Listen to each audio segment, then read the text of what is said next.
Amados irmãos, vamos à palavra de Deus nesta noite. Você está com sede para ouvir a palavra de Deus? Deixa eu falar com você uma coisa antes de pregar. Eu fui buscar socorro em Deus. Tenho buscado socorro em Deus na minha vida todo instante. E eu falei para Deus, por causa das nossas aspirações, Deus então me trouxe à luz, a um texto, uma palavra que eu quero trazer a vocês nesta noite, dizer a vocês que se os irmãos quiserem respostas de Deus, se os irmãos quiserem resolver os seus problemas, seja de quais naturezas forem, está aqui nessa pregação também de hoje. Amém. A gente fala que Deus é de milagres e é verdade, mas milagres, para que aconteçam, precisa que a igreja reaja para Deus responder em milagres. E eu espero que nessa mensagem de hoje tenha uma resposta para que você saia daqui hoje mudando os seus planos e propósitos. Muitas pessoas esperam milagres instantâneos da parte de Deus sem nenhum sacrifício. Isso não é bom, porque eu poderia até ter pregado a mensagem de ontem e hoje aqui para vocês, que eu ministrei lá na Monte Alegre, mas não vou pregar. E oxalá queira que o Espírito Santo traga ao coração dos irmãos essa inspiração do que eu vou pregar nessa noite. E eu tenho um tema que eu quero partilhar com vocês: a importância da oração que pode causar na nossa vida. A importância que tem. Não vou pregar algo que vocês já não ouviram, mas algumas profundidades eu retirei do texto. E eu queria que vocês, por favor, abrissem comigo Mateus capítulo 6, verso 6, em pé. E vamos pedir ao Espírito Santo para mudar. Eu quero agradecer a Deus porque os convites começaram a surgir novamente. E lembra que Deus disse: eu farei lembrar o teu nome? E eu quero pedir a Deus que me use nesses lugares que eu for pregar cura divina, pregar libertação às pessoas. Tenho visto muita coisa que o diabo fez e está fazendo na vida de muitas pessoas, que não é impressionante para aqueles que têm experiências, mas é até aterrador para quem nunca viu. Quando a gente vive na superficialidade espiritual, é isso que ocorre conosco. Ficamos apavorados quando alguma coisa acontece em nossa vida. E o texto diz, Mateus 6,6: mas tu, quando orares, entra no teu aposento e, fechando a tua porta, ora a teu Pai, que vê o que está oculto, e teu Pai que vê o que está oculto te recompensará. Quero pedir você que leia esse verso, todos os irmãos juntos, numa só voz. 1, 2, 3.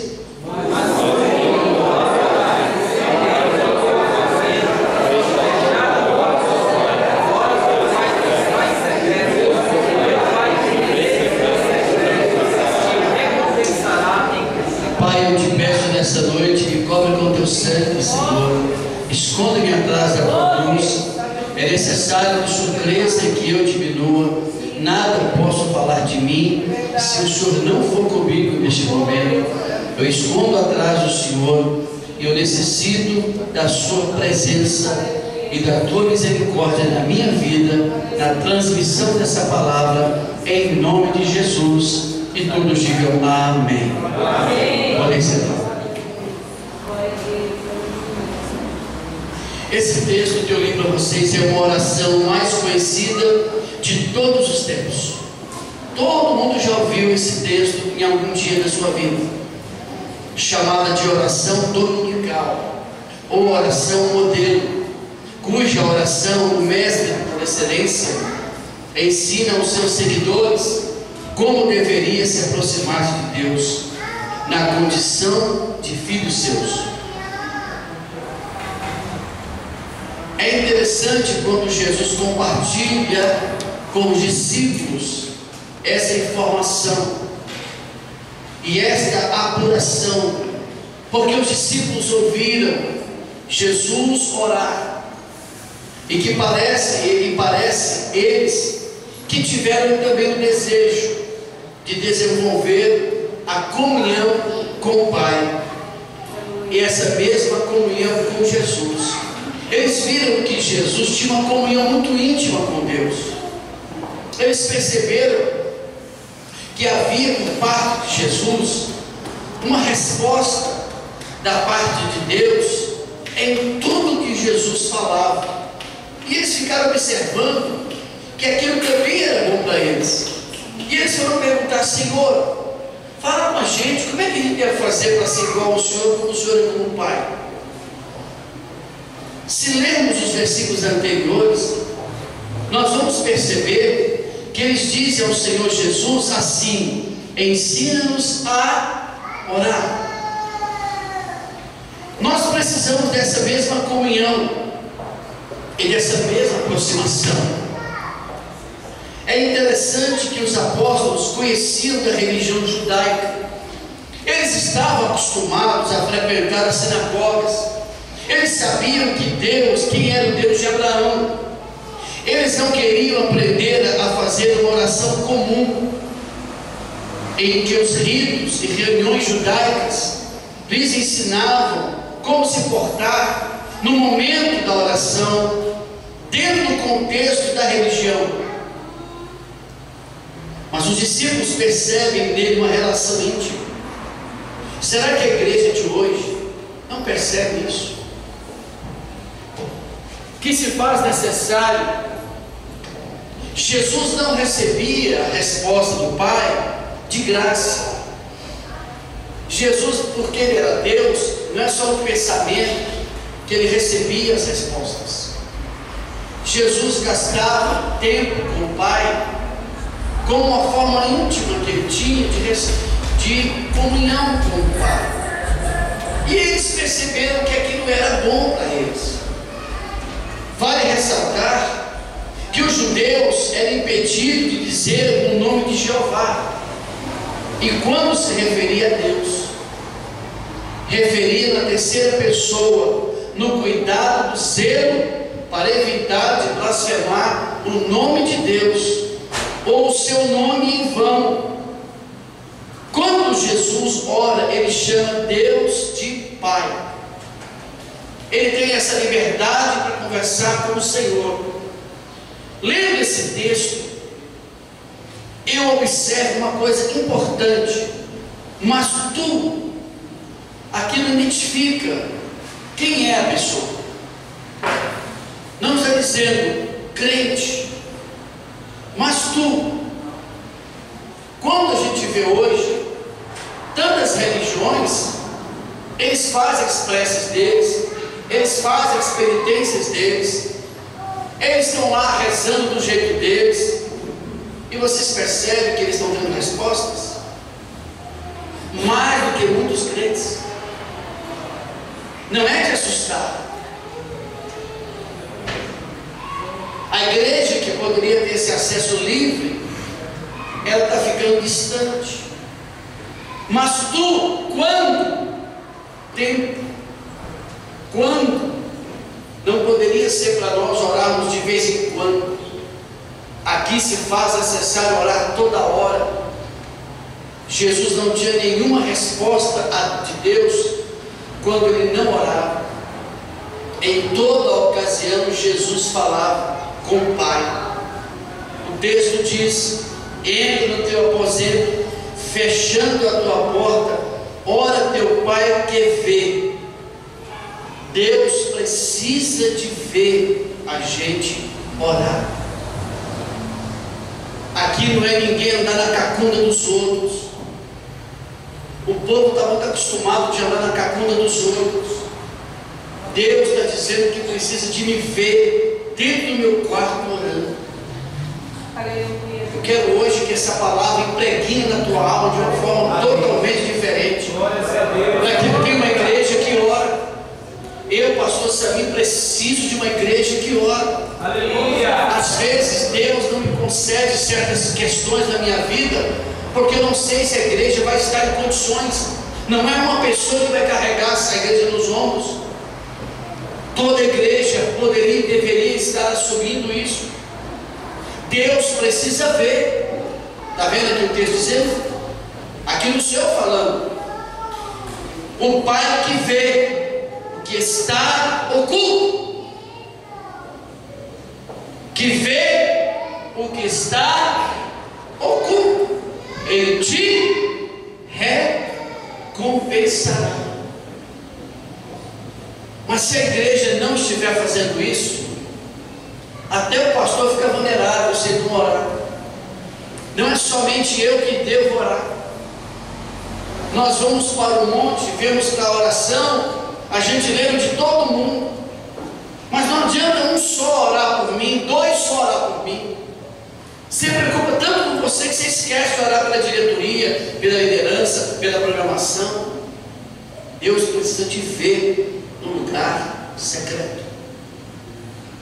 Ele chama assim: Pai nosso que estás no céu. Se observar, Jesus se refere a Deus. Ou a oração nos admoesta a dirigirmos a Deus na segunda pessoa, porque os escribas ensinavam na terceira pessoa. Portanto, Jesus menciona para os seus discípulos que era possível aproximar-se de Deus do que da religião. Do que da religião judaica estabelecida. E por conta disso, eles pedem: ensina-nos a orar. Aqui é um desespero quando vê Jesus dando resposta do Pai. Eles olham e falam assim: poxa, que legal, tudo que Jesus ora, Deus abençoa ele. Tudo que ele pede, Deus abençoa ele. O problema é que a igreja hoje, atual, acostumou uma coisa totalmente inversa. Você está enfrentando luta, você não ora. Você está enfrentando luta, você passa para os outros pedir para você. Você está enfrentando batalha espiritual, você não consegue vir para a igreja mais. Você quer resultados paliativos e resultados rápidos. Vocês estão vendo aqui que o Senhor quer ver a gente no quarto. Ele quer ver a gente de joelho dobrado. Ele quer ver a gente colocando a Ele primeiro. Hoje pela manhã, um assunto que eu abordei, que estávamos aqui discutindo sobre ansiedade. E como eu tive ansiedade na minha vida também, eu aprendi uma coisa com a ansiedade: eu aprendi a desprezá-la. Hoje eu sei desprezar a ansiedade, mas está cheio de irmãos que morrem por causa dela, estão paralisados por causa dela. E quando a Bíblia fala, num versículo que foi lido, lançando sobre ele todas as vossas ansiedades, porque ele tem cuidado de vós, e que as vossas petições sejam todas conhecidas diante de Deus. Olha a revelação: se os irmãos não revelarem a Deus a sua ansiedade, ela toma conta de você. Por isso que os irmãos ficam assim, porque não leva primeiro a Deus. Aí a ansiedade começa a vir sobre você. Enquanto não for conhecido diante de Deus, a ansiedade não vem, porque após passar para Deus as nossas petições, Ele entra em operação ao nosso favor. No relato de Lucas, tem aqui um adendo. Ele diz assim: ensina-nos a orar como João Batista. Ensina aos seus discípulos. Aí Jesus disse: quando orares, entra no teu quarto, fecha a tua porta e ora ao teu Pai em secreto, e Ele que te vê em secreto te recompensará. E tem tradução que fala recompensará publicamente. Interessante que no secreto ninguém vai saber das minhas dores. No secreto ninguém vai conhecer os meus problemas. Mas quando Deus me abençoar diante dos postos da minha oração, a bênção dele será publicamente. Todo mundo vai saber. Todo mundo vai saber que ele deu. Olha que coisa linda quando um crente assume a postura desta hora. Um homem chamado Jonathan Stanley, comentarista da Bíblia, quando ele comenta esse versículo, ele diz que todo filho de Deus tem que ter um lugar secreto de oração. E assim não for a oração, não terá tempo desejado, ou será casual. Você está vendo que nós construímos nossas casas, os irmãos compram as suas casas, dentro da sua casa tem tudo, 2 quartos, sala, cozinha, banheiro, aí faz aquele quarto lá de despensa, faz outro quarto, bota entulho, mas na sua casa não tem um quarto secreto. Ninguém se preocupa com um quarto secreto. Isso me chama a atenção quando eu assisti também um filme chamado Quarto de Guerra. Eu vi a importância que a gente tem de ter um lugar dentro de casa, e deve ser o lugar mais importante para nós, aquele lugar.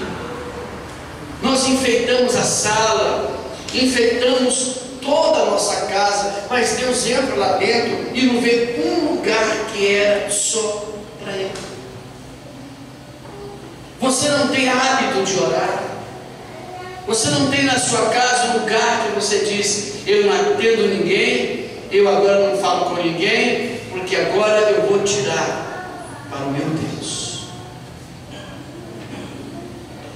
Se o irmão folhear a Bíblia, vai nos admoestar a uma relação íntima com Deus. O salmista diz que devemos orar ao entardecer, na madrugada ou no amanhecer. Ele diz no Salmo 4: em paz me deitarei e logo dormirei, porque só tu, Senhor, me fazes habitar em segurança. Salmo 3, verso 5: eu deitei e dormi, acordei, porque o Senhor me sustentou. Salomão, Provérbios, ele fala: madrugada, os que me buscam de madrugada me acharão. Se faz necessário uma vida contínua para se manter com essa presença. Vou repetir: se faz necessário contínua essa presença para poder se manter na sua vida. Eu fico muito, a princípio, triste em ver uma igreja do Senhor Jesus que não tem estrutura nenhuma, porque não tem vida de oração. Não quero aqui dizer que é você ou deixe de ser. Se a carapuça servir, vista. Pode ouvir amém? É difícil, né? Ouvir tais palavras. Mas eu não vou brincar aqui de pastor. Eu quero que essa igreja tenha motivos para existir. Eu quero que os crentes dela aqui dentro tenham motivos para vir nela. Eu quero que vocês saiam daqui pensando a mudança que precisam. Não é para você ficar na minha casa, o que eu vou fazer aqui na minha casa? Um quarto de entulho poderia transformar num quarto secreto? Eu poderia mudar a minha sala e fazer uma parte só para o Senhor? Eu poderia levantar de madrugada e orar toda madrugada, toda manhã e todo entardecer? Mas isso é uma decisão que os irmãos deverão tomar como consciência. Se faz necessária uma autoavaliação em respeito a isso. Os irmãos querem respostas rápidas? Não têm, porque não gastam tempo com Deus. Jesus, que é um exemplo para nós, tinha o costume de se ausentar-se para orar. Quando ele termina a multiplicação dos pães, em Mateus 14, a Bíblia diz que ele saiu e foi para um lugar deserto, e aí ele orava, depois da multiplicação dos pães. Marcos capítulo 1, de manhã cedo, ele se levanta e foi para um lugar deserto para orar. Grandes são preceitos, grandes são precedidos por um momento de oração. Você sabia disso? Os resultados maiores de muitos homens da fé foram todas precedidas por orações. Todos. E o que mais me chama a atenção diante disso tudo é que são orações solitárias, orações que ninguém entra no quarto para escutar, orações que só Deus e você precisa bater um lero, uma conversa tete a tete com Deus. É a oração solitária, é a oração da solidão, é a oportunidade de ausentar das tarefas para se aproximar de Deus. Irmãos, já mais uma vez eu digo, vocês estão correndo desnecessariamente atrás de dinheiro, atrás de alguma coisa para satisfazer o ego de algumas pessoas. Eu estou aqui dizendo aos irmãos: entra no teu quarto, sossega. Se vocês querem mudança na casa de vocês, na vida de vocês, vai se fazer necessário entrar no quarto secreto. Vai ser necessário você entrar no quarto secreto. É fundamental as mudanças que nós precisamos. A Bíblia diz em 1 Reis 17, quando a filha da viúva de Serepta morreu, Elias tomou a criança e levou para o seu aposento, e ele só conversou com Deus, não levou ninguém. Tem hora que a gente não dá para levar nem a esposa para oração dentro do quarto secreto, porque são coisas muito pessoais, aonde até a esposa, se escutar, não vai entender. Mas por que esse homem é desse jeito? O que está acontecendo com você? Elias, para não ter interferência de ninguém, ele pega a filha de Serepta e leva lá para o quarto sozinho, ele, a criança morta e Deus. Olha como é importante a intimidade, olha como é importante a resposta que vem da parte do Senhor. 2 Reis capítulo 4, quando a viúva, filho de um dos profetas, foi clamar a Eliseu acerca dos seus 2 filhos e da dívida que seu marido havia deixado, Eliseu entra na tua casa. Eliseu entra na casa dele e fala: tu e teus filhos, fecha a porta e enche as vasilhas. Olha só o que é a intimidade da oração que a gente faz com Deus. Quantos irmãos batendo a cabeça, ficando num problema há mais de anos, porque Deus não conhece o que vocês querem. Pastor conhece, digamos, algumas coisas. Talvez o irmão da direita e da esquerda conhece o seu problema, mas Deus não conhece. Aí você fala assim: Deus sabe. Não coloque isso para Deus, isso está errado. Deus quer te ver no quarto, Deus quer te ver no secreto. O Deus está vendo aqui, e o teu Pai quer te ver. Ele quer te ver lá de joelhos, Ele disse: e o teu Pai que te vê em secreto te abençoará publicamente. Vocês verão o resultado disso acontecer.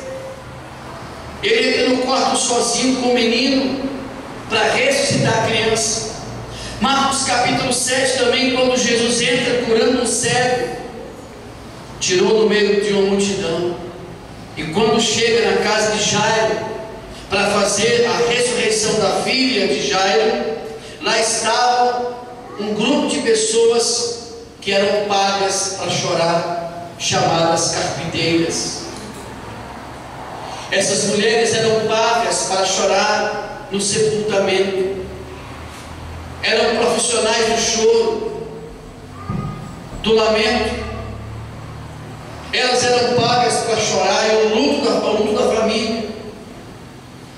Mas quando Jesus chegou na casa daquele velório que estava acontecendo, a primeira coisa que ele faz foi mandar os carpideiros saírem do ambiente. Ali não havia nada emocionalmente ou sentimentalmente acontecendo. Ali era coisa forçada. Elas gritavam sem lágrimas. É aquele choro de crocodilo. É aquele choro sem a presença da verdade no interior. Ele ficou apenas com as pessoas que ele quis que ficasse. Deixa eu dizer para vocês uma coisa: nem todo mundo na nossa vida vai estar, nós queremos que esteja nessa hora com a gente. Nem todo mundo. Grandes homens da história tiveram tempos gastando com Deus, só ele e Deus, contando para Deus o que ele precisava, o que ele tinha, o que ele queria. Ninguém poderia ouvir. Por quê, pastor? Porque muitos que escutam as orações não vão entender. Podem criticar, podem até blasfemar contra aquilo que se fala. Tem gente que depende da sua dor para se dar bem. Quando Jesus chega, as carpideiras são desnecessárias.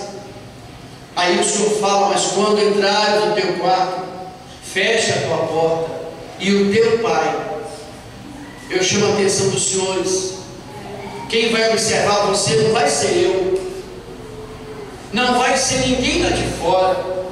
A única pessoa interessada em te ver é o Pai. É o Pai que vai estar interessado em te ver. Ele vai se sentir muito bem quando te ver naquele lugar. Deus está esperando no lugar secreto da oração. Se eu perguntar: quem vai para lá hoje? Quem vai para lá hoje? Da sua casa tem lugar secreto? Sai da sala, abre a cozinha, entra no quarto, entra no outro quarto, na despensa, o outro quarto, talvez é um outro pedaço, mas não tem um lugar que você possa falar: esse lugar aqui é secreto. É só eu e Deus que entra aqui. Um lugar de oração. Os homens estão perdendo as distâncias, estão vendo Deus de longe, porque nós não temos mais uma bela comunhão.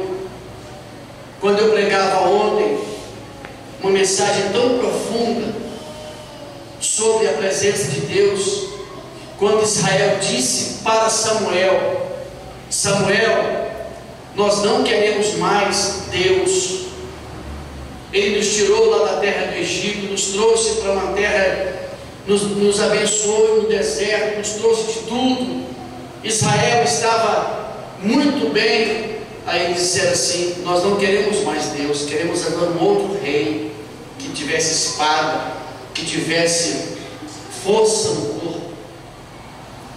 Deus olhou e falou: Samuel, tudo bem, deixa eles. Unge para eles o rapaz chamado Saul. Deixa que Saul seja o rei deles, e eu vou pegar a minha presença e vou embora. Tchau, Israel, vocês me rejeitaram.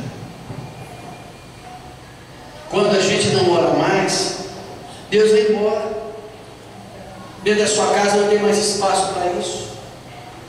Dentro da sua casa é espaço para fofoca, falar da vida dos outros, ver novela, ver futebol, passa 5, 6 horas na televisão, a Bíblia fica lá fechada o tempo inteiro, lutas e lutas e você não se reage para nada. Deus vai embora. Quando vem para a igreja, não sente nada, é igual um cadáver dentro da igreja, e precisa do pastor estar aqui gritando, falando: anda, irmão, faz alguma coisa, você não se move, uma palha. Você não tem medo não de Deus ter ido embora da sua vida? Você não tem medo de Deus ter ido embora da sua casa?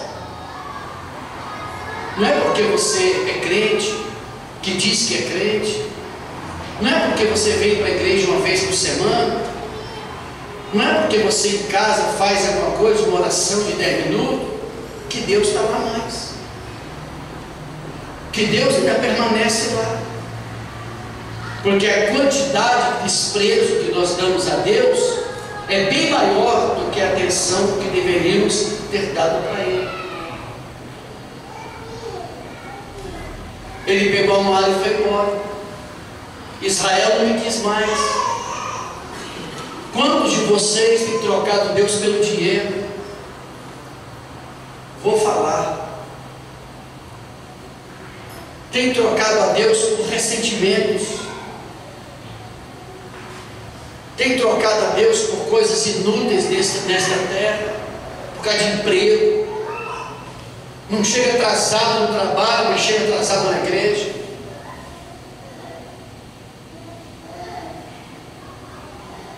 Compra tudo que quer, mas são infiéis no dízimo.